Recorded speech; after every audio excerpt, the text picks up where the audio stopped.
En République démocratique du Congo, pays d'opportunité, pays où coulent les laits et le miel, selon plusieurs personnes, c'est un pays où Dieu a béni de manière brutale. Voilà pourquoi nous sommes fiers d'être appelés Congolais, mais est-ce qu'on peut également être fiers de l'Église de la République démocratique du Congo? Est-ce ce qui se passe en RDC par rapport à son Église? On peut dire que Dieu nous a abandonnés ou Dieu est encore nous? Parce qu'aujourd'hui, il y a ceux qui pensent que la Sainte Doctrine n'est pas prêchée, la Sainte Doctrine n'est pas respectée, qui sont habilités à nous prêcher la bonne parole, qui sont habilités à nous donner la bonne nourriture pour la croissance de l'Église. Est-ce les pasteurs, les prophètes, les évangélistes, les apôtres, les docteurs? Toutes ces questions très questionnantes, c'est à travers cette émission, nous allons tenter de trouver des réponses à nos questions. Vous êtes en train de nous suivre en direct partout dans le monde. Le numéro qui est affiché là, vous pouvez intervenir par SMS, par WhatsApp ou sur notre lien YouTube, Labo Spirituel. Vous laissez un commentaire. Nous allons vous répondre. Sur ces plateaux, comme annoncé également dans les réseaux sociaux, nous avons l'honneur de recevoir pour vous, pour la 3e ou 4e fois dans cette émission Labo Spirituel, le professeur de l'Université de la foi chrétienne UFC, Monsieur Roger Baka, l'évangéliste le moindre de tous. Monsieur Roger Baka, soyez le bienvenu. Merci beaucoup Delphin, et Dieu te bénisse. Un grand merci à tous qui nous suivent à partir de la maison. Merci à toutes les autorités de Univers Télévision. Merci de nous avoir choisis en ces moments. Delphin, c'est une grande joie pour moi de me retrouver encore une seconde fois. Un grand merci à tous qui ont réclamé que je puisse revenir. C'est avec beaucoup d'humilité et simplicité que je vous prie de passer quelques minutes d'édification avec nous et que le Seigneur vous bénisse. Donc, grande et majeure. Voilà, Monsieur Roger Baka, vous souhaiterez que je vous appelle professeur Roger Baka, évangéliste Roger Baka, le moindre de tous? Quel est le nom qui vous met à l'aise? Parce que là, nous allons décoller dans quelques minutes. J'aime bien la mention prophétique du moindre de tous. Moindre de tous. Voilà. Avec vous, la thématique alignée aujourd'hui, c'est une thématique très importante. Les destins prophétiques de la RDC, analyse historique face à son Église. Monsieur Roger Baka, dans cette émission, quand nous avons de telles thématiques, on fait d'abord l'effort de laisser à notre invité de faire son exposé pendant 20 à 25 minutes et par après, il y aura une série de questions brutales, mes questions et les questions du public, les téléspectateurs. Donc nous vous laissons 20 à 25 minutes. Essayez un peu de nous expliquer l'objectif de ces sujets. Pourquoi ces sujets à ces moments-ci? Merci, parce que lorsque tu vas dans les livres de Timothée chapitre 3, le verset 1, Timothée nous dit que sache que vers le dernier jour, il y aura des temps difficiles. Voilà déjà la base du début de mon exposé. Donc Timothée nous informe que vers le dernier jour, il y aura des temps difficiles. Parmi ces temps difficiles, l'humanité est en train de traverser une zone de turbulence qui plonge beaucoup de nations dans le chaos. Et c'est pendant cette période qu'il y a la mutation de puissance des grands gouvernants du monde. J'ai opté que nous puissions réfléchir sur la République démocratique du Congo, d'abord face à son histoire, et ensuite pour avoir une certaine perspective par rapport à l'Église, à l'état où l'Église se trouve. Il y a des références bibliques qui me poussent à avoir un début. C'est le livre d'Ésaïe, celui dont le nom signifie l'Éternel Dieu Sauveur. Dans le chapitre 2, vous verrez que la même prophétie d'Ésaïe est complétée par Michée. Chapitre 4, ce sont les deux prophètes qui n'ont pas vécu au même endroit, mais qui ont dit la même chose qui touche dès Timothée 3.1, rappelle-toi, je dis sache que vers le dernier jour, il y aura des temps difficiles. Alors Ésaïe fils d'Amoth dit, prophétie d'Ésaïe fils d'Amoth sur Juda et sur Jérusalem. Il arrivera dans la suite des temps que la montagne de la maison de l'Éternel sera fondée sur le sommet des montagnes et qu'elle se lèvera par-dessus les collines, et que toutes les nations y afflueront. Nous avons ici deux mentions. La première mention, la montagne de la maison de l'Éternel, qui est égale à l'église. Okay. Deuxièmement, on dit que la montagne de la maison de l'Éternel sera fondée sur toutes les montagnes. Donc, les montagnes d'après 2 Timothée 3.1, ce sont les temps difficiles. Cela correspond à la signification des montagnes.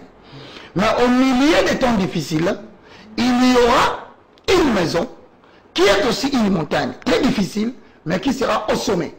Donc, pour ainsi dire, lorsque nous allons virer vers le dernier jour, sur le plan politique, sur le plan économique, sur le plan sanitaire, sur le plan écologique, sur le plan environnemental, il n'y aura sur le plan climatique que des moments difficiles. Maintenant, Dieu fera en sorte que, pendant ce moment-là, que l'Église qui est une montagne, qui est au-dessus des montagnes, puisse apporter des solutions aux problèmes de l'humanité. Raison pour laquelle je dis, quelquefois, la RDC est en train de traverser une zone de turbulence. Certaines personnes estiment que le pays finira par s'effondrer. D'autres disent que l'avenir de la République démocratique du Congo présente beaucoup de doutes.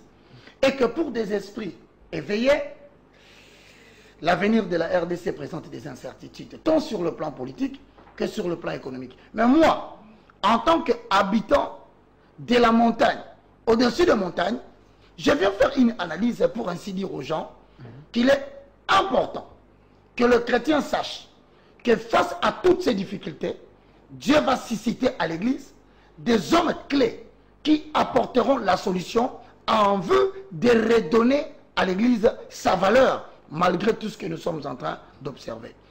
Dolphin, je voudrais parler de la RDC par rapport à cette situation de guerre, cette situation d'humiliation. Tout commence par le 14e et le 15e siècle. Vous savez, certaines analyses, pour analyser une situation politico-économique du pays, les recours à l'histoire s'avèrent toujours indispensables. Faire un saut dans les passés. Voici la perspective de Baka. Ok, pas de problème. Vers le 14e et le 15e siècle, mesdames et messieurs, il y avait une politique qui avait place. Ça s'appelle la politique des premiers occupants. Le but de la politique des premiers occupants avait pour mission l'installation ou l'instauration de puissances dans le but de conquérir et même d'installer des réseaux économiques dans le milieu noir pour qu'en période de difficulté, le lieu qu'ils auront conquis puisse servir de respiration économique pour les puissances politiques. Suis-moi bien. Lors des premières expéditions, vous le savez, on nous a dit cela dans l'histoire, il y avait un homme qui a découvert l'embouchure du fleuve Congo. Il s'appelait le Portugais Diego Cao. Mesdames et messieurs, suivez mon introduction. Diego Cao est un Portugais, mais il découvre l'embouchure du fleuve Congo ou du fleuve Zaïre. Mesdames et messieurs, la communauté de puissance après cette découverte va mettre en place une politique que je vous ai dit tout à l'heure, la politique de conquête, en recrutant des savants, des explorateurs, pour servir la cause de conquête. Là, vous découvrirez, après, il y a eu David Livingstone, ensuite, il y a eu Philippe, Dieu le veut, pour ne pas oublier l'anglais Henry Morton Stanley. Il faut comprendre, je suis en train d'en venir au problème de la RDC. Pas de problème. Mais avec cette politique de premier occupant, voilà ce qui va se faire. L'Est de la République démocratique du Congo, aujourd'hui en guerre, appartenait particulièrement aux Allemands. La RDC n'a pas été découverte en entier. Lorsque la partie Est dépend totalement de la puissance allemande, vous découvrirez que le Katanga, compte tenu de l'histoire, appartient aux Anglais. Alors, les deux Kasaï au centre seront livrés à qui? Aux Portugais qui viennent de découvrir la mouchire. Ensuite, mesdames et messieurs, nous avons ce que nous appelons les poules Malébo, qui est composé de quoi? de Kinshasa, de Bandundu, du Bas-Congo et de l'Équateur. Mais regarde ce qui va se passer. Lorsqu'on va recruter des missionnaires et des explorateurs qui sont envoyés au nom de la communauté de puissance, les savants vont se réunir pour essayer de créer une zone au travers tout ce qu'ils ont découvert, qu'ils appellent eux une zone économique. Ensuite, ils vont vouloir réunir tout ce qu'ils ont découvert sous la forme d'un État pour que cet État puisse servir de ressources économiques pour la communauté de puissance. N'oubliez jamais cela. Alors, aura lieu la grande conférence qui va se tenir pour chercher quelle est la nation qui prendra le titre de cet État. Voici qu'aujourd'hui, les gens cherchent à comprendre d'où vient le problème de l'implication occidentale dans le pays de la RDC. Vous allez découvrir, mesdames et messieurs, notre problème relève de l'histoire. J'ai essayé de faire certaines démarches, vous les avez suivies, dans la convergence des connivences, où j'ai abordé toutes les couches pour pouvoir comprendre quelle est la recette qu'il faut que l'Église propose. Parce qu'un homme intelligent a dit, toute religion qui n'est pas en mesure de donner une solution aux problèmes réels actuels de sa génération, cette religion ne vaut pas des raisons d'être. Okay. Voilà pourquoi cette conférence va permettre qu'on puisse créer un État. Et justement, cet État doit avoir une tutelle pour sa gestion. C'est alors que l'Allemagne va céder l'Est. C'est alors que les Anglais vont céder le Katanga. Et c'est alors que les Portugais vont libérer les deux Kasaï. Et le Poul Malebo sera libéré par les Français pour créer un État qu'on va appeler l'État indépendant du Congo. Faites attention. Vous remarquerez que dans l'histoire, on appelle Ghana, Ghana. On appelle le Cameroun, le Cameroun. Les autres États ont des noms. Mais pourquoi la RDC, aujourd'hui, n'a pas de nom?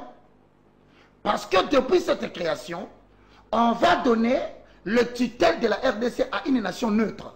Regardez en Afrique, il n'y a pas de pays qui ont été colonisés par la Belgique.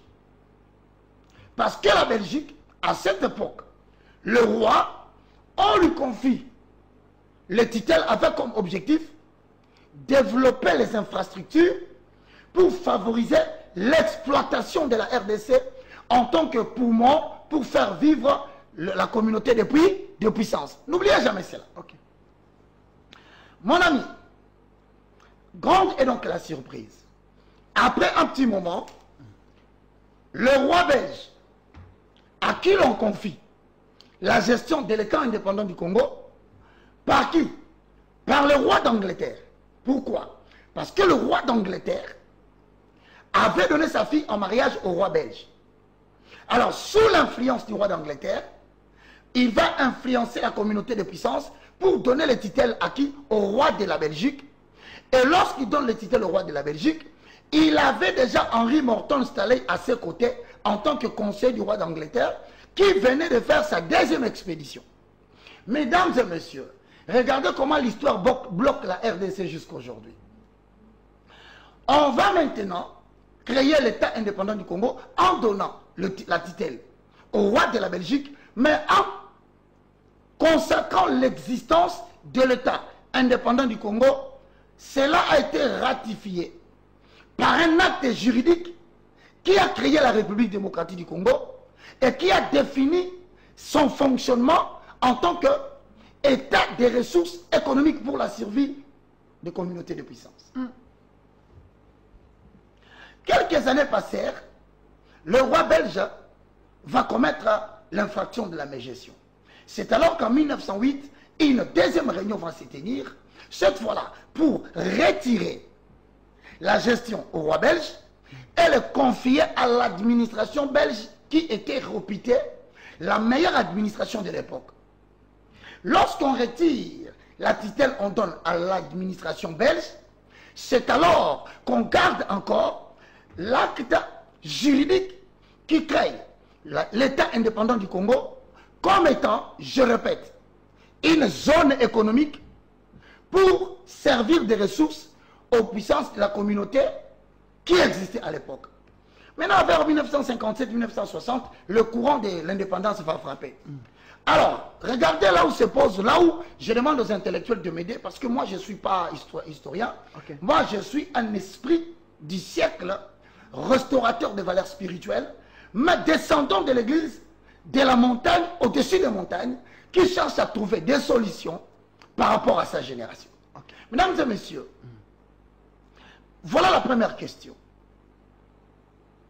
Comment la Belgique, qui n'a pas qualité, qui n'a que le titel choisi, va accorder l'indépendance à un État sans annulation de l'acte juridique? Je demande aux politiciens de m'aider. Deuxième question. Aux esprits analytiques de ma nation, parce que nous cherchons à sortir du chaos, tant sur le plan politique et sur le plan ecclésiastique. Okay. Comprenez que des expéditions ont eu objectif en RDC l'installation de l'enseignement ecclésiastique pour maintenir l'aliénation spirituelle de l'homme noir. Première attaque. Okay. Deuxième attaque, l'élaboration du système éducatif, c'est-à-dire la falsification de l'histoire pour perturber le destin de la RDC. À partir de ces deux éléments, je pose la deuxième question.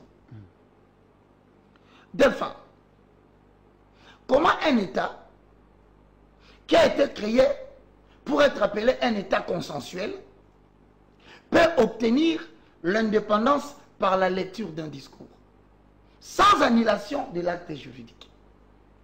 C'est déjà un problème.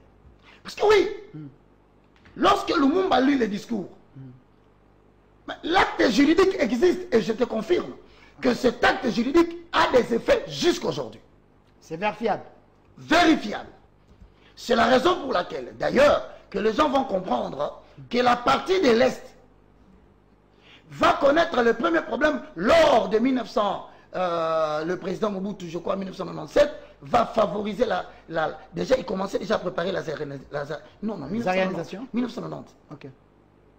Pourquoi il voulait faire la zaïrianisation? Il voulait combattre l'acte juridique, faisant des Zaïre une zone économique pour la survie de la communauté de puissance. Il s'est approprié toutes les entreprises. C'est là, l'homme blanc ayant compris cela, en 1996, en 1997, la communauté de puissance va orchestrer un événement. Quel était cet événement? Il fallait maintenant chercher à maîtriser la RDC en perturbant la politique nationale par l'infiltration de réfugiés en 1997 qui venaient de Rwanda. Ok. Quel était l'objectif de l'infiltration des réfugiés? Il n'y avait qu'un seul souci, perturber la paix à l'Est, parce que l'Est, jusqu'en 1997, servait de poumon économique avec une production de 600 millions, je crois, ou 600 000 cheptels de bétail. Et c'était la zone qui maîtrisait ce qu'on appelle la respiration pour l'industrie des communautés de puissance. Voilà pourquoi vous allez constater qu'aujourd'hui la partie Est, c'est une partie qui n'a jamais trouvé de paix. Pourquoi? Parce que l'acte juridique qui consacre à la RDC sa création reconnaît la RDC comme étant un État ressource. Voilà que nous sommes arrivés à une période très difficile où la guerre vient de reprendre. Cette guerre, s'il faut le dire dans la vérité, parce que les politiciens nous amènent en bateau, quelque part l'Église doit commencer à dire la vérité. Ok. Elle a été connue à l'époque de Mobutu. Pourquoi? C'est à cause de l'acte juridique. Cette guerre a été connue à l'époque de Kabila. C'est parce que la communauté de puissance reconnaît cet acte juridique.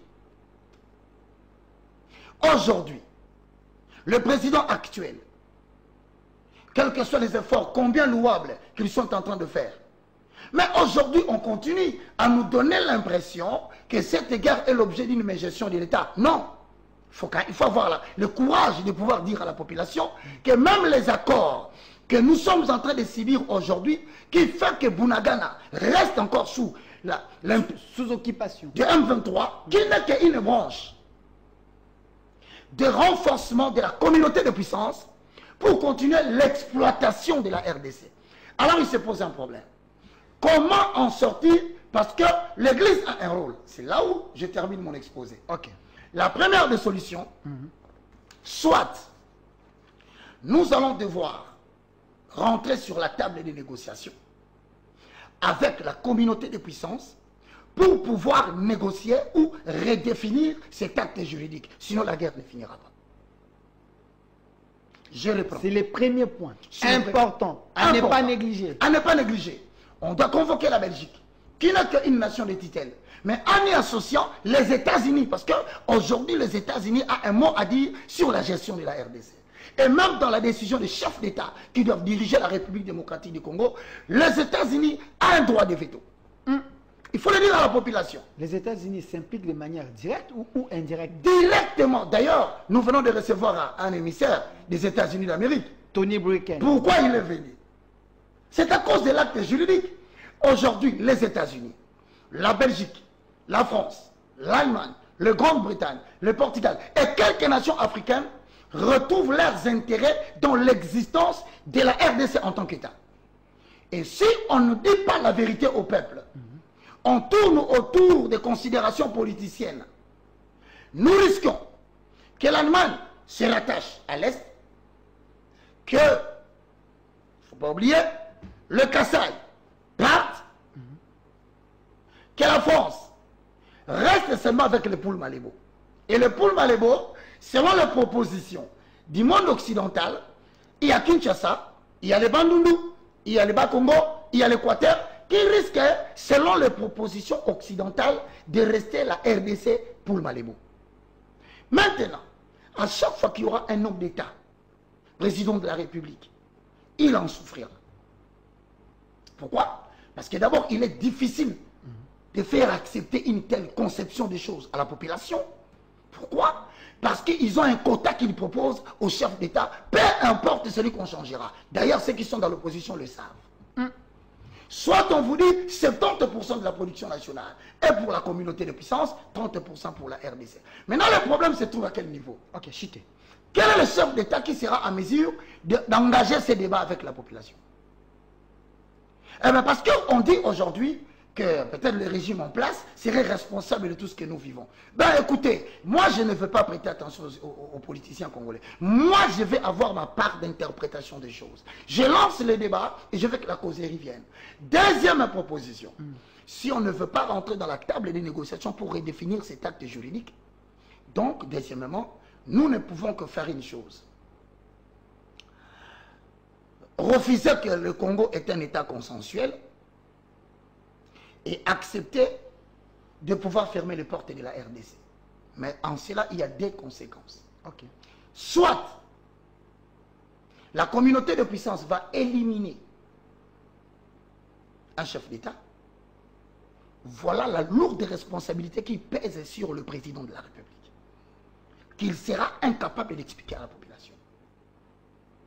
Parce qu'aujourd'hui, s'il faut accepter de pouvoir réclamer l'autonomie totale de la RDC, il faudra redéfinir la considération des communautés de puissance avec l'entrée en vigueur de la Russie. Or, vouloir faire de l'État consensuel de la RDC une nation alliée à la Russie, c'est faire appel directement à un sabotage politique. Qui ne touchera pas le Parlement, qui ne touchera pas le Sénat, mais qui visera la haute hiérarchie de la République. Qui est capable de dire des choses pareilles à la population? Alors, si nous voulons nous enfermer pour dire que voilà, nous décidons que le chef de l'État accompagne la population dans ses décisions, voilà quelques éléments importants. Vous allez avoir un sérieux problème de pacification de la nation. 2. On va créer des problèmes pour la réconciliation nationale. Ça n'aura pas lieu. 3. Vous aurez toujours des difficultés pour la pose d'une nouvelle fondation nationale. 4. Il n'y aura jamais l'émergence d'un nouveau leadership spirituel. Voilà que vous parlez des salaires des députés, voilà que vous parlez de tout ça. Pourquoi? Parce que ces gens-là sont sous l'œil de la communauté de puissance. Et ils reçoivent des injonctions qu'ils sont incapables de pouvoir expliquer à la population à cause de l'acte juridique qui constate cela. Je termine, donne-moi une minute. Une minute. Il n'y aura jamais la réunification de l'armée. Il n'y aura jamais. Jamais. À la fin, nous n'aurons jamais des élections crédibles dans ces pays. Alors pour atteindre cet objectif, je termine en disant, nous devons élever 3 obstacles. Ok. L'obstacle est spirituel ou religieux. Parce que le système tel qu'est établi, l'Église contribue à l'aliénation de la population parce qu'il continue à répercuter le message aveugle de la religion. Le message aveugle. De la religion. Ok. 2. L'obstacle éducatif. C'est-à-dire, il doit y avoir des savants congolais qui doivent réinventer les systèmes éducatifs pour rétablir l'histoire de la RDC. Parce qu'un peuple sans histoire est un peuple mort. 3.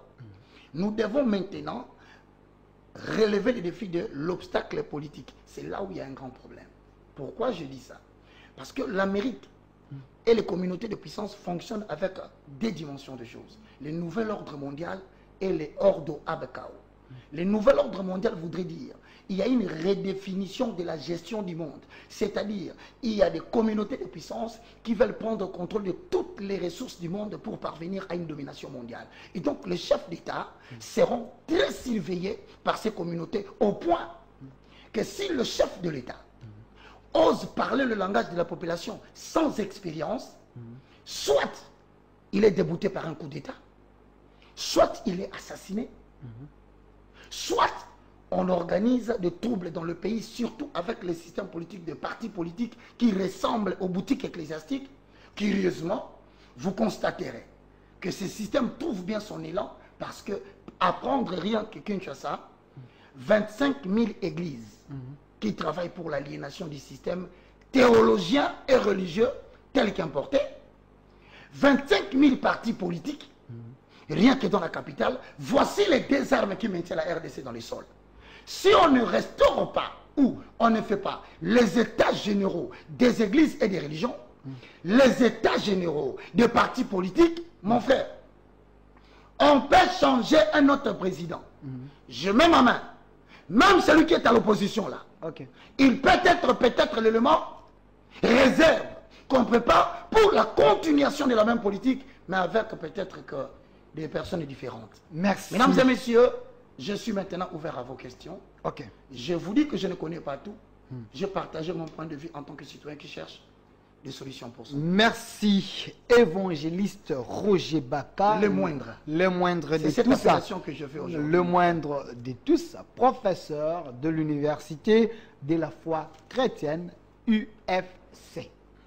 Cher public, téléspectateurs, congolais, conscients, je pense que cette émission a l'objectif de vous réveiller, de comprendre votre rôle, ce qu'il faut faire afin que nous soyons totalement libérés. J'ai l'impression, en écoutant M. Roger Baka, c'est comme si la RDC n'a jamais été indépendante.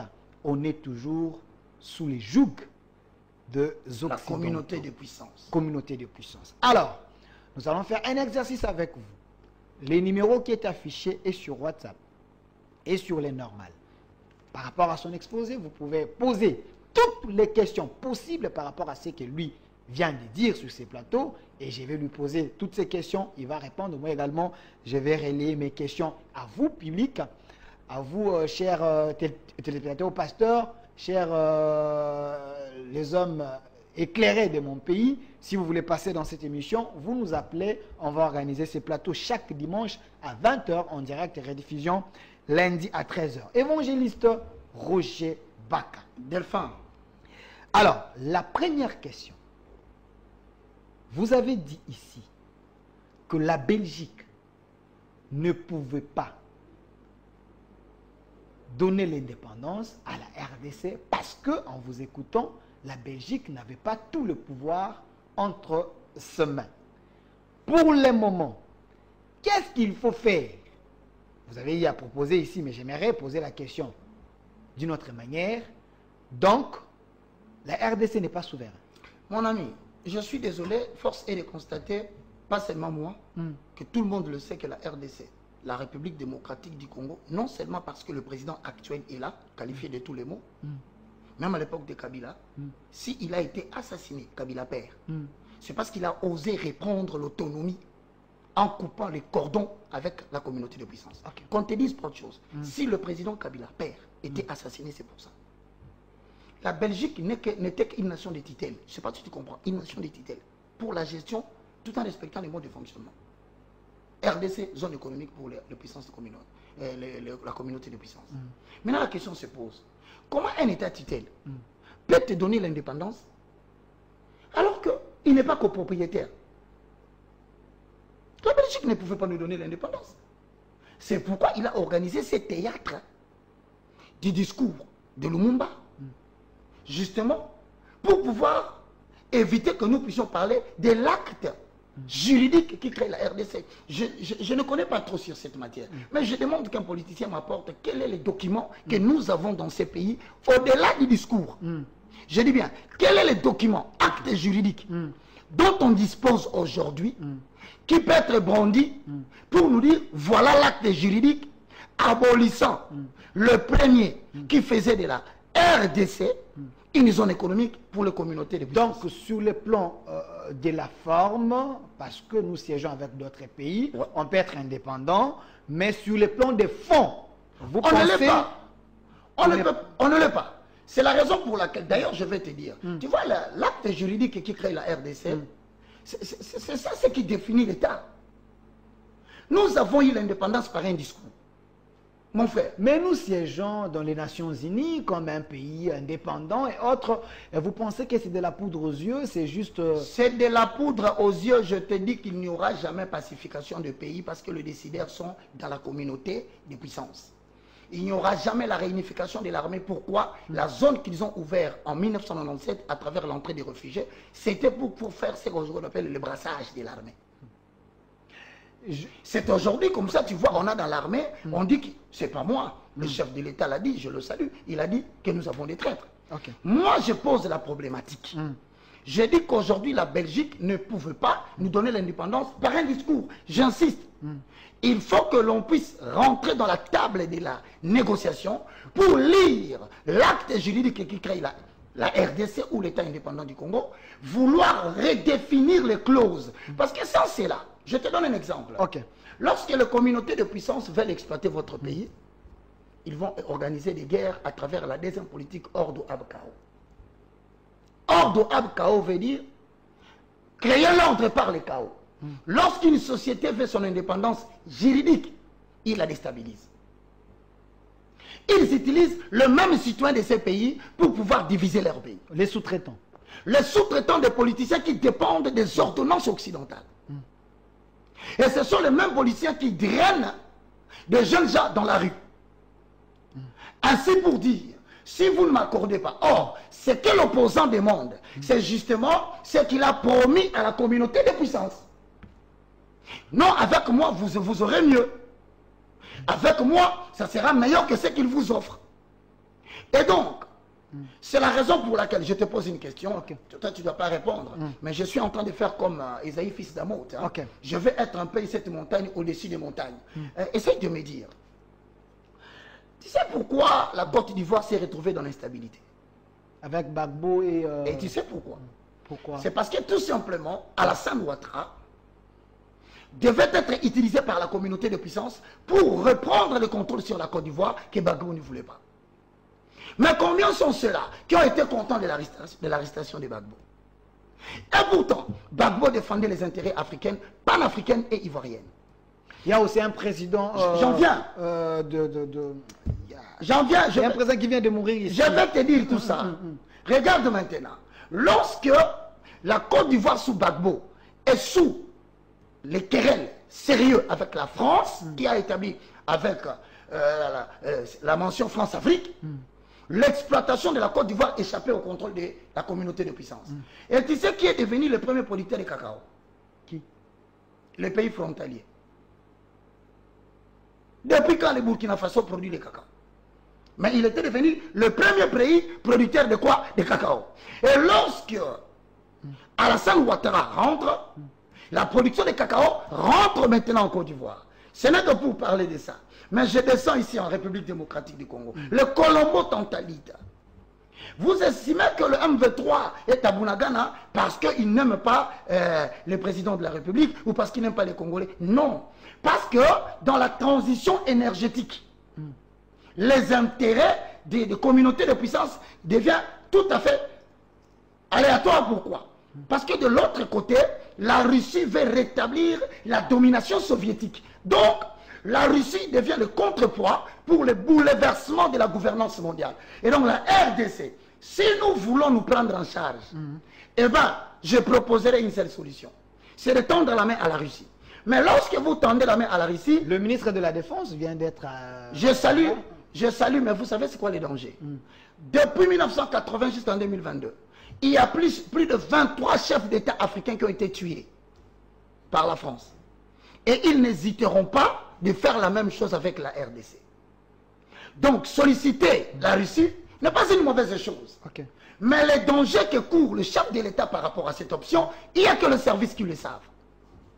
Maintenant, pour détourner l'attention, s'il te plaît, de la communauté de puissance sur le chef de l'État, parce que je vais dire une chose qui doit toucher. Vous savez, aujourd'hui, quand quelqu'un dit quelque chose qui va dans le sens de soutenir le chef de l'État, on dit que soit il est en train de demander au chef de l'État... De faire le dialogue. Non, mon frère. Le chef de l'État, pendant 5 ans, s'il ne réussit pas son mandat, moi j'ai perdu 5 ans.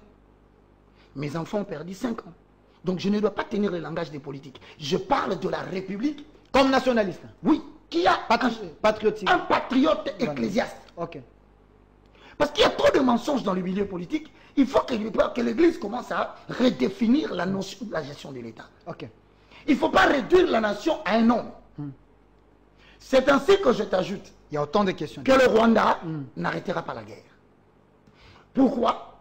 Si on ne rentre pas dans la table de négociation pour redéfinir l'acte juridique de la RDC en tant que zone économique avec le bourreau qui envoie Kagame, il n'y aura pas de paix. Mais qui sera la personne que la population va accepter pour cette causerie nationale et sociale? Merci, évangéliste Roger Baka. Nous devons respecter les questions des téléspectateurs. Et on nous a maîtrisé ecclésiastiquement pour qu'il n'y ait pas éveil. J'ai parlé d'un président, le président Magoufouli, le président burundais, qui veut également de mourir. Ces gens-là, Ngourouziza, ils sont morts pourquoi? Et le président de l'Haïti, Juvenal. Okay. Ils ont été assassinés pourquoi? Pour la simple raison que le nouvel ordre mondial impliquait qu'il y ait existence d'un virus pour ébranler les économies du monde. Parce que d'ici 2023-24, nous devons quitter la monnaie dollar en tant qu'unité de réserve. Parce qu'en 1944, après la guerre, les Américains étaient gagnants. Alors ils ont redéfini les choses en utilisant le dollar comme étant l'unité de réserve. Mais maintenant, tu vas regarder dans les jours qui viennent, les dollars vont disparaître. Permets-moi, il faut que l'information soit donnée. Okay. Les dollars vont disparaître, on tend à tendre vers la monnaie virtuelle. Il y a les Cardano, il y a Bitcoin, il y a les Latcom, mais nous tendons vers la monnaie numérique. Donc on est en train de vouloir, d'ailleurs je te dis qu'il suffit qu'on appuie sur un bouton. Toute l'Afrique subsaharienne va tomber, pourquoi? Parce que toute l'Afrique subsaharienne dépend des CFA. Or, tu sais que la banque émettrice des CFA ne se trouve pas en Afrique. La monnaie se fait fabriquer en France. Voilà comment il suffit qu'on bouscule seulement les circuits économiques sur le plan monétaire. Voilà que l'Afrique sera dans les chaos. Merci. Alors, maintenant, il faut que l'Église joue bien son rôle pour influencer la politique. Je dis bien, l'Église doit bien jouer son rôle de conscientisation et d'éveil pour que la politique soit changée. C'est par là maintenant, il y a une question qu'est l'Église, parce qu'il y a autant de confessions religieuses. Comment se faire confiance? D'abord, c'est un problème entre vous, les églises, les chefs de l'État peuvent écouter qui? Ça pose déjà problème. Mon ami, ce qui a été, c'est ce qui est. Ce qui est, c'est ce qui sera. Si tu veux, je vais répondre à cette question d'Ecclésiaste. Zacharie chapitre 4, le verset 2, on va me lire pour que tu vois les processus de rétablissement et de récupération de la RDC dans les concerts des nations. C'est prophétique. Nous avons un destin. Dieu voit la RDC dans les concerts des nations dans les jours à venir. Zacharie 4 et 2, s'il te plaît. Autant de questions. Continuez à envoyer vos questions. Je vais lire vos questions d'un moment à l'autre parce que c'est important, c'est pédagogique. C'est que M. Roger Baka est en train de dire. Je vois déjà vos félicitations. Trop de questions ici. Si on peut lire. Zacharie 4 et 2. Zacharie chapitre 4, verset 2. Ok. Il me dit, que vois-tu? Je répondis, je regarde. Et voici, il y a un chandelier tout d'or. Il y a un chandelier tout d'or. Pour rétablir Israël. dans le concert du destin, le chandelier représente les témoignages divins face au monde.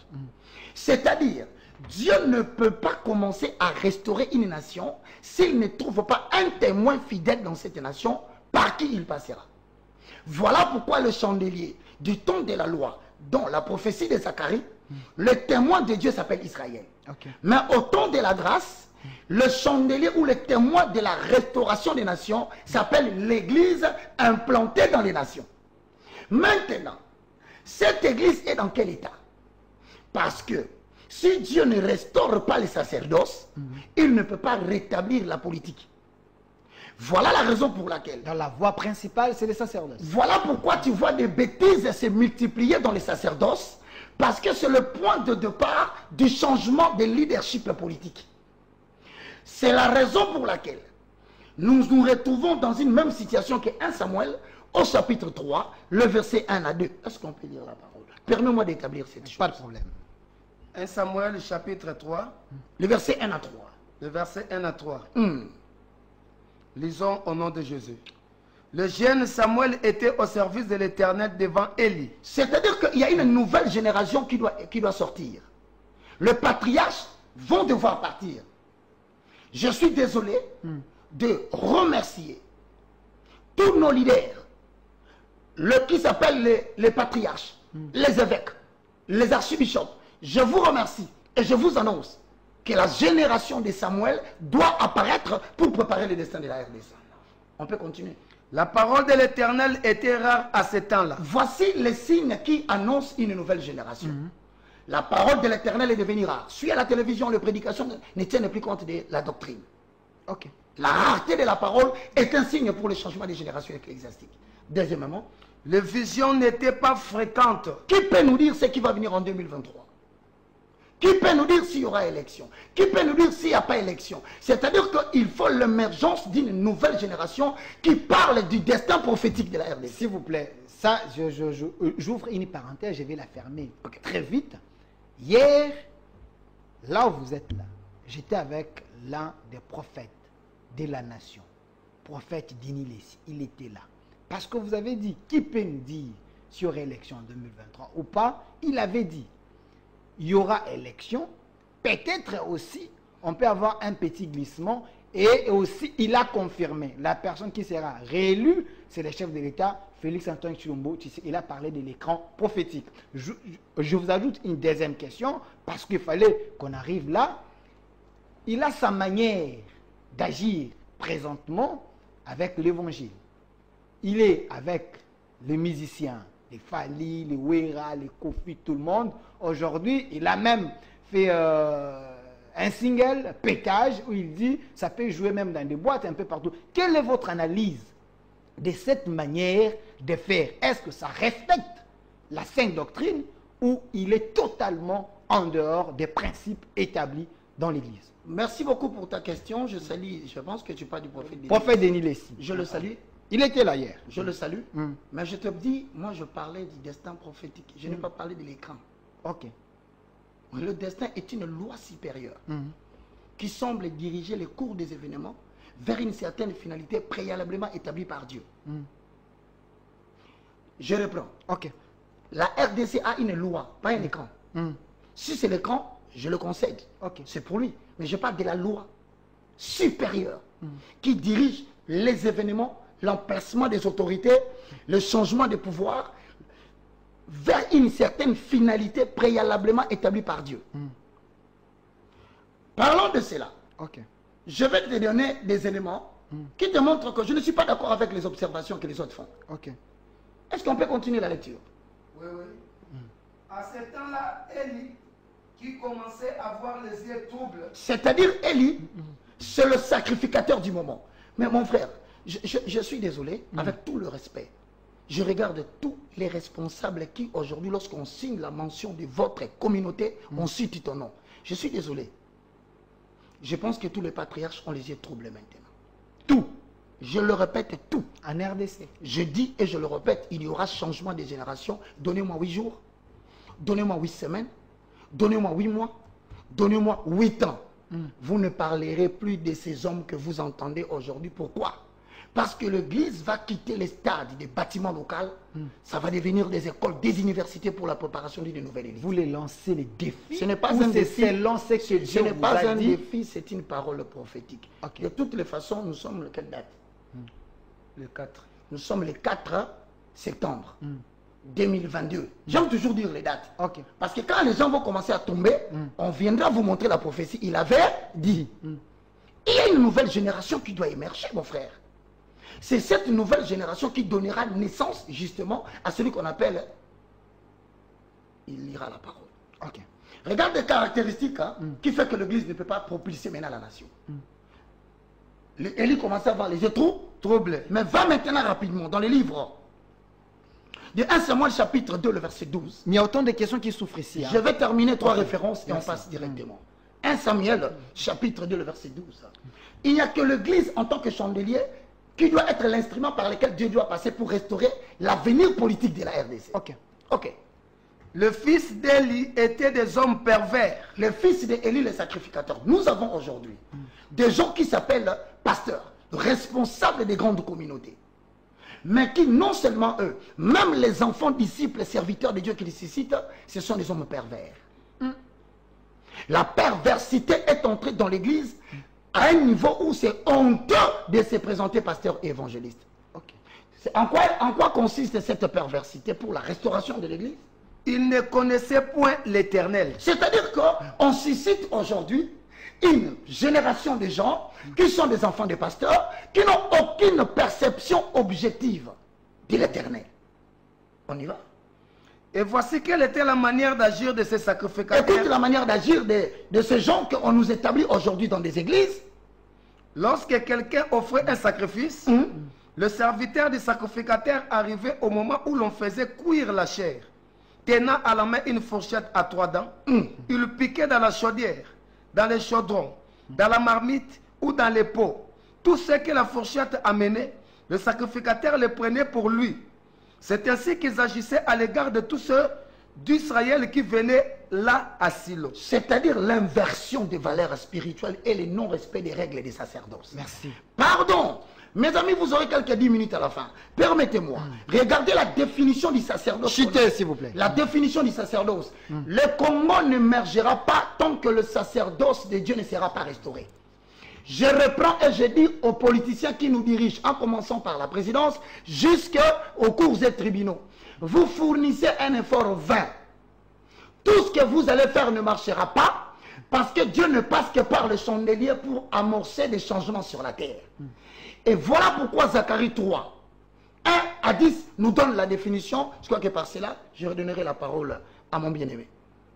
Zacharie chapitre 3, du Verset 1 à premier. 10, on y va directement, mon frère. Il me fit voir Josué, Qui était Josué? le souverain sacrificateur. Dieu veut restaurer Israël.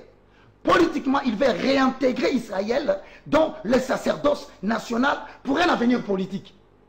Mais il appelle un souverain sacré. Sacrificateur. Vous voyez, Dieu n'interroge pas, s'il te plaît, Dieu n'interroge pas le chef de l'État. Pourquoi les prix des biens augmentent dans le marché? Dieu n'interroge pas le salaire des députés. Excusez-moi, c'est bien beau les débats que vous faites. J'admire le courage et je suis d'accord avec vous dans cette démarche. Mais ce n'est pas le salaire des députés qui pose problème. Parce qu'il y en a encore d'autres qui perçoivent des salaires beaucoup plus grands que ça que vous n'avez pas encore découvert. Le problème de la RDC, le sacrificateur sont en train de maudire la nation. Donne-moi quelques éléments et puis... S'il vous plaît, monsieur Donne-moi Roger quelques- Baka. donne-moi quelques- 30 secondes, parce qu'il y a autant de questions. on y va, Le mon monsieur est frère. en direct, il faut On y que va, je pose on y des va. questions de Le téléspectateurs. souverain sacrificateur debout devant l'ange de l'Éternel, Écoute la définition. et Satan qui se tenait à sa droite pour l'accuser. La RDC est tout le temps accusée à cause de la classe sacerdotale. Vas-y. L'Éternel dit à Satan, que l'Éternel te réprime. Satan, que l'Éternel te réprime. Ouais. Lui qui a choisi Jérusalem. Hosanna. N'est-ce pas là un tison arraché du feu? Dieu veut sauver la RDC. Parmi les nations africaines qui traversent des moments difficiles, c'est un tison retiré. Maintenant, donne-moi la conclusion. Or, Josué était couvert de vêtements sales. Il était couvert de vêtements sales. C'est la classe sacerdotale. Qu'est-ce qu'il y a? Et il se tenait debout devant l'ange. L'ange, prenant la parole, dit à ceux qui étaient devant lui, ôtez-lui les vêtements sales. Point. C'est tout. Commençons par ôter les vêtements sales des églises de Reveil. Merci, évangéliste Roger Baka. Il y a tellement de questions. Je le remercie parce que ça démontre qu'ils sont intéressés. Bonsoir, Labo Spirituel. C'est Moïse Diak depuis Matete. Et j'ai une question à poser à M. Roger Baka. Quand il dit que la religion que nous avons est importée, qu'est-ce que cela signifie? Alors, si le christianisme est importé, alors quelle est pour nous la religion idéale à suivre et qu'il nous donnera la bonne voie? Quelle est la religion que vous voulez avoir dans le pays? Mais la religion n'a jamais créé le développement d'une nation. Ok. Quelles sont les nations dans le monde qui s'est développées par la religion? C'est faux. L'Asie ne s'est pas développée par une religion. L'Asie s'est développée par sa spiritualité, qui venait d'Israël. La spiritualité, c'est la relation entre les grands esprits et le petit esprit. Mais la religion, c'est les dogmes et les cérémonies et les rituels. Il faut faire la différence des choses. Okay. C'est-à-dire, pour entrer en contact avec Dieu, personne ne doit définir cela pour toi. Si tel est le cas, alors je pose une question. En 1941, en 1942-43, Kim Panvita, vous allez dire qu'elle n'était pas prophétesse. Voilà comme ça l'histoire nous a fait croire que c'est la religion qui nous a amené Dieu. Non, c'est faux. Il faut faire la différence, peuple congolais, entre la spiritualité et la religion. La religion, ce sont les dogmes mis en place pour mettre en relation l'être humain avec une certaine divinité. Ça ne veut rien dire par rapport à la spiritualité, parce que la spiritualité n'est pas dogmatique. Donc, par là, je continue à dire, il faut qu'il y ait un état général des églises de Reveil pour revoir la problématique de l'aliénation par les religions. Merci. Respectons autant de questions. Oh là là. S'il vous plaît, messieurs les journalistes, ton émission vaut plus que de l'or. Gloire à Dieu. Roger Baka est un messie en chair humaine qui veut nous sauver. Wow. S'il vous plaît, de telles émissions, il faut les multiplier. Wow, mon frère, je suis tenté de considérer que je suis devenu un Dieu. Je refuse cette autorité, mon cher. Je reste le moindre. Et j'ai une autre question. Parce qu'il y a des traîtres dans tous les secteurs de la vie nationale. Je te dis. Et aussi certains soi-disant hommes de Dieu. Je te dis. Désolé, la RDC manque le leadership politique, disait Abdoulaye Wade. Ouf. Salut mon frère. Roger Baka est un médecin. Alors, si la RDC est malade, pourquoi lui ne peut pas ouvrir ses hôpitaux pour traiter les gens qui sont malades? Ah mon frère, j'ai déjà un hôpital, ça s'appelle l'Université de la foi chrétienne. Moi je n'ai pas une église parce qu'on doit arrêter de faire fonctionner les églises. Les églises ne construisent que des chaos, divisent des familles, font des enfants de Koulouna, acquisent des petits enfants de sorciers lorsqu'ils sont talentueux. Nous devons basculer vers les écoles. Les églises doivent fermer en tant que bâtiment. Bonsoir évangéliste Roger Baka. Pour la sagesse, ma question est la suivante. Il n'y a pas moyen à la population de faire lui-même des propositions directes au chef de l'État? Si oui, comment? Oui. Frère Stone Glody Mambweni. Je suis en train de vouloir dire ceci. Mes frères et sœurs, je vous le dis en vérité. C'est là peut-être que vous allez considérer que je suis en train de dédouaner le président Félix de ce que vous appelez, vous, le bilan. Non, je ne le dédouane pas. Mais j'essaie seulement de vous dire qu'il a hérité de l'actif et du passif de la nation, qui a commencé depuis la création de l'acte juridique, faisant de la RDC une zone pour faire respirer les communautés de puissance. Donc il en souffre lui aussi comme nous en souffrons. Alors arrêtons de croire que c'est par un bâton magique. Il faut que nous puissions nous asseoir. Voilà. Je répète, nous devons nous asseoir pour faire les états généraux des églises de Reveil. C'est le premier danger. Si on ne revoit pas les problèmes des églises et des religions, il n'y aura jamais une restauration politique dans ces pays. Merci. Vous avez reconnu que les églises endorment la population. Je propose d'échanger la Constitution sur le point que nous sommes un pays laïque. Tout commence par là. Voilà, ça c'est une proposition. Salut mon frère Roger Baka pour ces vents panafricanistes. Nous sommes derrière vous, tu n'es pas seul. Que les dieux très haut t'ajoutent encore plus de 100 ans. Merci. Voilà. Ouf.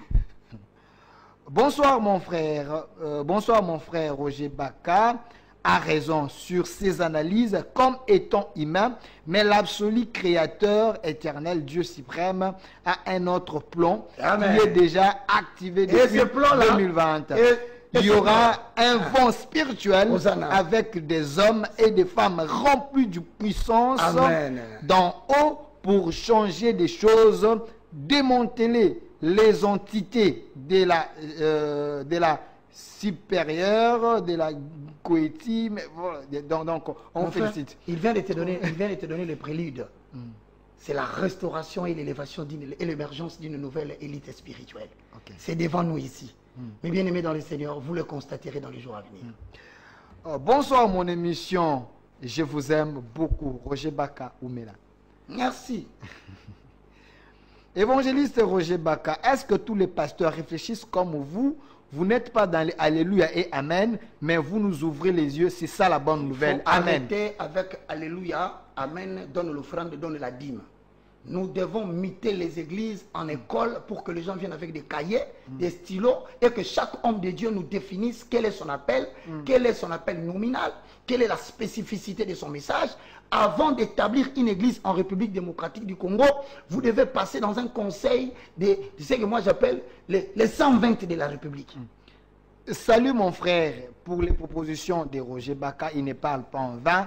Est-ce que si on se met en musique avec la Russie, est-ce que la Russie ne peut pas protéger notre président pour que la communauté dont vous avez parlé, de puissance, qui ne puisse pas exterminer nos vaillants héros et nos présidents? Et sinon, vous croyez, sinon frère, excusez-moi. Sinon, pourquoi vous croyez que nos présidents africains vont toujours voir Macron? Sinon, pourquoi vous croyez que nos présidents africains vont voir le pape? Parce que vous connaissez les ordres qu'ils subissent là-bas. Parce que vous connaissez les pressions qu'ils subissent les chefs d'État. Mais voilà que pendant que nous traversons un moment difficile, il y a des opposants. Au lieu de dire la vérité à la population, quand bien même qu'ils ne sont pas au pouvoir, mais ils se préparent, ils préparent déjà un chaos électoral, tout en commençant à dire déjà, ils ont déjà gagné les élections, malgré que les élections n'ont pas encore commencé. Vous voyez cette classe politique qui commence à nous emballer. Bien aimés dans les seigneurs, n'attaquez pas les politiques. Remettez en question les problèmes des églises de réveil et vous verrez Dieu descendre comme il est descendu dans le cas de Jonas. Parce que lorsqu'il y avait tempête, il fallait trouver les coupables. On n'a pas trouvé le coupable, le capitaine. Voilà. Le coupable était Jonas qu'on a jeté dans l'eau et Dieu est intervenu, la tempête s'est calmée. L'église doit faire un état général. Dites-moi, mon frère, entre nous, si on doit observer l'église de réveil, qu'est-ce que l'église de réveil a apporté comme solution positive, réelle, dans la gestion de l'État? Si ce n'est que des problèmes. Voilà pourquoi je répète, ne me prenez pas comme un antichrist. Considérez au contraire, c'est le veille de la conscience pour que nous ayons maintenant des écoles. On doit transformer l'armée de l'Éternel en une école. Ça s'appelle école armée de l'Éternel. Le général devient un professeur. Merci. Pas question de demander le fond de la fuite des capitaux. Non. Tu donnes cours et à la fin, on sanctionne par un diplôme. Et à l'école, cette école ne peut pas participer à quelqu'un qui n'a pas de diplôme. Monsieur Baka, s'il te plaît, pour élever les niveaux des serviteurs de Dieu. Merci. Voilà. Merci. Il y a beaucoup de propositions. Voilà. En tout cas, on doit révolutionner les choses. Voilà la preuve de la liberté d'expression et de la démocratie, car Roger Baka parle de telles choses sur la chaîne de celui que nous connaissons. Alors, je suis d'accord avec ces propositions. On nous chante nuit et jour la diplomatie agissante. Est-ce que on ne peut pas l'écouter, l'amener à la présidence qui donne ses propositions à main propre au chef de l'État? Mon frère, je répète, je regarde les amis qui sont là. Nous n'avons pas besoin de voir le chef de l'État pour lui remettre nos propositions. À main propre. J'ai commencé mon travail et je l'achèverai. Je n'ai pas besoin de faire la politique pour l'achever parce que jusqu'à preuve du contraire, c'est Elohim Adonai qui m'a protégé. Et je continue à dire que je n'ai pas besoin de soutien politique. Je demande seulement à ma population de se réveiller. Comme vous venez de vous réveiller pour le salaire de 21 000 $, réveillez-vous pour l'aliénation spirituelle de chaque dimanche. Nous devons faire un état général des églises de réveil pour savoir les églises nous amènent où. Monsieur Roger Baka, respectons les questions des téléspectateurs. Merci. Bonsoir Roger Baka, c'est moi Jérémy. Je suis heureux de vous Nzambe abatela yo na vérité oza na yango ofongoli biso misu. Voilà. Alléluia. Même si quand on fait des prières au stade, moi ça m'étonne. Est-ce qu'une prière peut changer un acte juridique? Mais mon frère, soyons réalistes, nous sommes passés par les bancs d'école. Comment voulez-vous que nous réfléchissions tous comme si nous étions aliénés? Comment veux-tu que nous nous réunissions au stade pour faire une prière afin que Dieu délivre Bunagana? Mais attention mes frères, nous devons rentrer dans la redéfinition de cet acte qui a créé la RDC. Voilà les émissions que nous aimons. Monsieur Delphin, hier, j'ai suivi ton émission avec les prophètes de Nilessi. Aujourd'hui, avec Roger Baka, je vois, c'est la nuit et... C'est pas possible. S'il vous plaît. C'est pas possible. C'est la nuit et les jours. Bonsoir mon frère. Je reviens à la question sur la religion. Que l'évangéliste puisse nous dire quelle est la vraie religion pour nous. Le christianisme importé, cela veut dire quoi? Écoute-moi, frère, je te regarde en face, hein, ou bien tu refuses de me comprendre. Je te dis que la religion n'apporte jamais le développement d'une nation. La religion est définie comme religae. C'est l'ensemble des dogmes, des croyances et des pratiques qui mettent en relation un être humain avec une certaine divinité. Ça ne développe pas la nation. Je suis en train de te parler de la spiritualité. Donc, va dans ton dictionnaire Larousse, fais la différence entre ces deux concepts. Moi, je suis un spirituel. Tu as déjà vu un spirituel qui s'oppose à la religion? Mais voici un modèle pour te dire que je suis un citoyen libre. Parce que je constate que la religion importée, je parle de l'église catholique, je parle des missionnaires qui nous ont bâti des universités protestantes ici. Est-ce que vous savez d'abord que les églises qui ont été bâties avec les missionnaires ont été bâties par l'argent des multinationales? Ce n'étaient pas les offrandes des églises catholiques, non. Voilà pourquoi aujourd'hui on est en train de répliquer un modèle qui appauvrit la nation. Premièrement, il y a fuite de la main d'œuvre parce que tous les jeunes gens sont dans l'église pour des veilles de prière, des jeûnes et des prières, et ils croient que à partir de cette prière-là, ils peuvent changer l'acte juridique créant la RDC en tant qu'une zone économique. Ça ne peut pas se faire. Merci. Nous devons avoir une élite intellectuelle spirituelle pour remettre en question, primo, la spiritualité de la RDC, travail que je fais déjà. Secondo, le système éducatif congolais par des savants qui doivent inventer un nouveau système éducatif. Et trois, revoir la problématique du système politique congolais et protéger les chefs d'État. Parce qu'il y a une vérité, laisse-moi dire cette vérité. Vous ne comprenez pas, je vais vous dire cette vérité. Frère, les présidents des nations africaines sont obligés de faire des courbettes avec l'Occident. Vous savez pourquoi? Parce qu'ici, dans leur nation, il y a toujours quelqu'un qui estime que le président ne gère pas bien et qu'il faut qu'il retourne la population en utilisant les faiblesses de la population qui existaient déjà, le brandir comme étant un défenseur pour qu'il soit acclamé. Mes frères, faites une observation. Mobutu est parti. Qui n'a pas insulté Mobutu? Kabila père est venu. On l'a assassiné. Kabila fils est venu. Qui ne l'a pas insulté? J'apprends même qu'aujourd'hui, qu'il y aurait des politiciens qui sembleraient dire que Kabila serait mieux et qu'il revienne.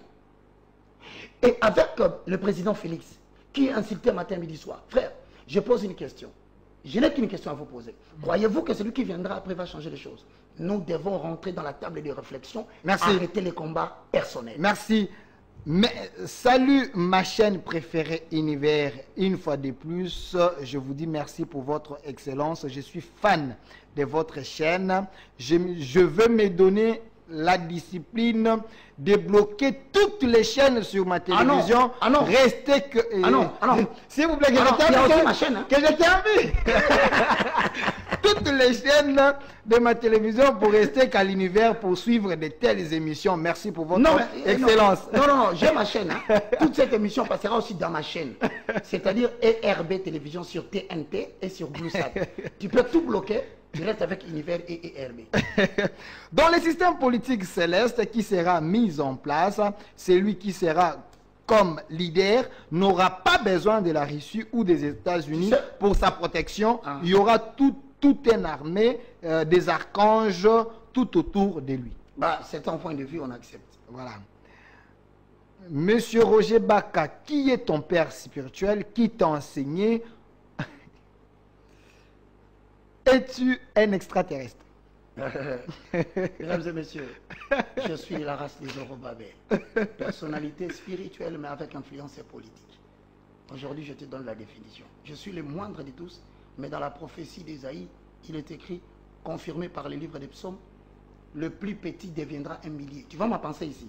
Ça va enflammer la population. Merci. Mais le moindre deviendra une nation puissante. S'il vous plaît, monsieur Roger Baka, quelle est la démarche à suivre afin que la RDC puisse obtenir réellement son acte comme un pays indépendant? Tu sais, ça veut dire quoi être un pays indépendant? Il pose la question. C'est de ne plus être une zone économique, pour fournir les ressources aux communautés de puissance. Je vais vous dire aujourd'hui la vérité. Pour la perturbation climatique, nous avons reçu des ordres de ne pas exploiter notre forêt. J'espère que vous l'avez entendu. Comment voulez-vous, vous avez votre propre forêt? Les gens qui ont détruit la couche d'ozone par l'industrie qu'ils ont utilisée là-bas, ils vont vous dire que vous êtes, vous, avec l'Amazonie, ne touchez pas votre forêt. C'est une nation libre. Tu crois que nous sommes une nation? Et ils nous payent combien pour ça? J'arrête. Passons sur cet angle-là. Aujourd'hui, la transition énergétique. Est-ce que tu sais que la guerre de coltan, c'est ce qui provoque la guerre à l'Est? Mes frères et sœurs, je reprends. Le problème du Congo a 3 dimensions. Spirituel, nous devons abolir les religions. Deuxièmement, éducatif, nous devons revoir le système éducatif que les gens étudient à l'école là. Parce que Jeanne d'Arc, elle est française. Ici au Congo, nous avons Kimpavita. Nous avons Kimbangu. On doit commencer à restituer l'histoire du Congo intégralement, sans confusion et sans polémique. Troisièmement, nous devons revoir le système politique. Parce que le chef d'État, tel qu'il est placé aujourd'hui dans les États, ils savent que s'ils désobéissent aux ordres des communautés de puissance, il va subir un coup d'État. Merci, Monsieur Roger Bakone. Vraiment, à la fin, il y a un message ici, il y a autant de messages. Bonsoir, Delphin. Makambu, évangéliste Roger Baka, Azali, Koloba Ezali, à Solo, Yahweh Nzambe, Alobela Ngai, Yango, depuis 2021, Nakoma Yango, Namokanda, Napesa Yango, déjà, na chef de l'État, président Félix. Alors, vous voudrez que moi aussi j'aille donner. Delphin, voilà. Delphin. Monsieur Caleb. Delphin. Professeur Caleb. Delphin. Oui. Tu vois, nous sommes en train de tendre vers 2023. Je veux que la population m'écoute bien. C'est l'année de tous les enjeux. 2023 n'est pas seulement une année d'enjeux pour l'Afrique, mais c'est une année d'enjeux pour la gouvernance mondiale qui bascule vers 3 États. Les États-Unis, la Chine et la Russie. Cette bascule de la gouvernance mondiale aura des implications sur les États africains. Je répète, je suis en train de dormir ce matin vers 4 heures. Je constate que je suis devant une porte, mais à l'extérieur, ce sont, je reviens toujours, des militaires qui se battent avec la population. Et tout à coup derrière moi, je vis une building. Et c'est ce qui est dangereux. Je vis des militaires en train de gravir le building pour atteindre les sommets. C'est-à-dire que le mois de septembre est un mois de départ pour des troubles en RDC pour les enjeux 2023. S'il vous plaît, je demande à la population, ne cédez pas aux mensonges politiques. Je demande à la population, ne cédez pas aux manipulations d'aliénation de pasteurs qui vous disent qu'à force de prier, vous allez changer l'acte juridique de la RDC. Il faut l'émergence d'une nouvelle élite spirituelle qui doit remettre en question. Et je vous promets, si Delphin me donne l'autorisation, je viendrai avec les projets du renouvellement de la classe spirituelle des églises et les projets que nous devons adopter pour que nous puissions mettre fin à tout ce que nous vivons aujourd'hui. Vous pouvez vous imaginer, vous vous réveillez le matin, 2 pasteurs se chamaillent dans la chaîne. Vous vous réveillez le matin, c'est un pasteur qui dit qu'il va cogner l'autre un coup s'il le voit dans les supermarchés. Vous vous réveillez demain... Un spectacle désolant dans les réseaux sociaux. Et puis les autorités, apparemment, c'est comme s'ils sont absents. Ah non, quand les spirituels dorment, c'est le prérequis d'une bonne exploitation politique. Est-ce qu'on ne peut pas gérer cette histoire des réseaux sociaux, de YouTube, de TikTok? Est-ce qu'il n'y a pas moyen? Je te rappelle, si l'Église continue à faire des théâtres, c'est un atout pour une bonne manipulation politique. Autant de questions. Évangéliste Roger Baka, si je vous ai bien compris, donc l'homme noir ou africain en général doit essayer de lui-même de définir sa propre religion qui est liée à notre culture. Sa propre spiritualité. Évitez le mot religion. Voilà, que je termine. Et si c'est le cas, devons-nous faire un recours à une religion de nos ancêtres? Mon ami, c'est une question. Je répète, pas une nouvelle religion. La religion, c'est l'ensemble des dogmes. Personne ne peut te définir comment, ce qui est bien ou mal par rapport à Dieu. Dieu lui-même te parle, toi. Toi, tu me parles. Comment tu pries? Pour entrer en contact avec Dieu, tu as besoin d'une échelle. Je reprends. Voilà ma nouvelle spiritualité. J'ai créé une école, ça s'appelle Université de la foi chrétienne. J'ai des livres que j'ai écrits, j'enseigne sur 4 socles. La découverte de ce qu'est l'on est par rapport à Dieu, la découverte de ce que l'on a comme don. 3. La pensée élevée à la hauteur de Jésus-Christ. 4. La maîtrise des facteurs temps. En 9 mois, j'ai fini la formation pour mettre au service de la nation des personnes capables de défendre la spiritualité chrétienne.